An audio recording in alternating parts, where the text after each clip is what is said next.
એકમ વર્તુળ. એકમ વર્તુળ એટલે એક એકમ ત્રિજ્યાથી બનાવેલું વર્તુળ. તો આ એકમ વર્તુળ વિશે આપણે થોડી માહિતી લઈએ. અહીંયા છે 0 અંશ, π/2 એટલે 90 અંશ, π એટલે 180 અંશ અને 3π/2 એટલે 270 અંશ અને 2π એટલે 360 અંશ. એટલે અહીંયાથી એક પરિભ્રમણ પૂર્ણ થઈ જાય છે. પહેલું ચરણ, પહેલા ચરણમાં ઓલ એટલે કે બધા 6 વિધેયોના ચિહ્નો ધન આવે છે. બીજા ચરણમાં સાઇન ને કોસિકના ચિહ્નો ધન આવે છે, બાકીના માઇનસ એટલે કે ઋણ આવે છે. ત્રીજા ચરણમાં ટેન ને કોટ અને ચોથા ચરણમાં કોસ ને સેકના ચિહ્નો ધન આવે છે. વિધેય બદલાય તે માટે અમે દોરીનો ઉપયોગ કરીએ છીએ. જેવી રીતે કે ટેનનો વિધેય બદલાય તો કોટ આવે છે, સાઇનનો વિધેય બદલાય તો કોસ આવે છે અને કોસેકનો વિધેય બદલાય તો સેક આવે છે. વિધેય ફક્ત અહીં બદલાય છે, બાકી બીજી જગ્યાએ વિધેય બદલાતા નથી. એ π/2 2π અથવા 3π/2 એ ખાલી ચિહ્નો નક્કી કરવા માટે છે.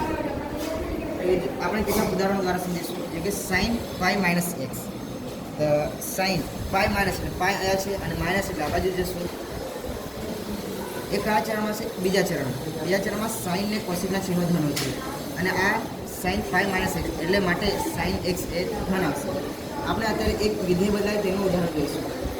જેને કે cos 3π/2 પ્લસ x. 3π/2 એટલે પ્લસ એટલે આ બાજુ માટે આપણે આમ ફરીશું. એ ચોથા ચરણમાં છે. ચોથા ચરણમાં કોસ ને સેકના ચિહ્નો ધન હોય છે, બાકીના ઋણ હોય છે.